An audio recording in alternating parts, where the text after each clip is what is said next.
The final word of encouragement for the challenge. So नमस्कार, म पदम महत।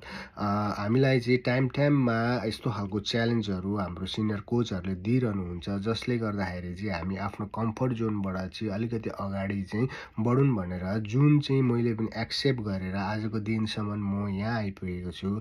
त्यसमा मेरो पनि धेरै च्यालेन्जहरू थियो र त्यसको साथसाथै चाहिँ मैले यहाँबाट धेरै कुराहरू सिक्ने मौका पाएँ र अब म चाहिँ आफू कम्फर्ट जोनबाट चाहिँ अलिकति अगाडि गएर चाहिँ मेरो चाहिँ पर्सनल ग्रोथ पनि ज्ञान हुने मौका पाएँ मैले। र हामीले चाहिँ यदि आफूलाई विश्वास गरिन्छ र यो सिस्टमलाई चाहिँ ट्रस्ट गरियो भने चाहिँ हाम्रो डेस्टिनेसनमा पुग्नका लागि चाहिँ हामीलाई एकदमै धेरै चाहिँ सहज हुने रहेछ।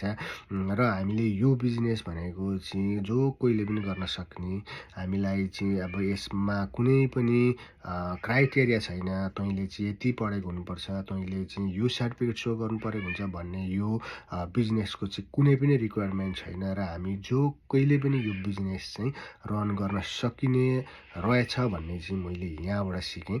अनि चाहिँ अब हामीले चाहिँ आफ्नो बिजनेसलाई रन गर्नको लागि र अगाडि बढाउनको लागि चाहिँ आफूसँग चाहिँ राइट माइन्डेड पिपलहरू चाहिँ आफ्नो सराउन्डिङमा हुनु पर्यो, जुन चाहिँ अब हाम्रो कम्युनिटीमा त्यो छ। र मैले पनि चाहिँ उहाँहरूको स्टोरिजहरू, उहाँहरूको जर्नीहरू सुनेर चाहिँ म पनि धेरै मोटिभेट अथवा चाहिँ इन्सपायर भएको छु। र यदि तपाईँहरू पनि यो बिजनेस सम्बन्धी थप जानकारीहरू चाहिँ लिन चाहनुहुन्छ अथवा यसमा चाहिँ तपाईँहरू पनि चाहिँ एउटा पार्ट अफ दिस बिजनेस हुन चाहनुहुन्छ भने please reach out to me. So आजलाई यति नै। म भोलि फेरि अर्को नयाँ टपिक लिएर आउनेछु। So till then stay tuned and you guys have a good day. Thank you and thank you for watching.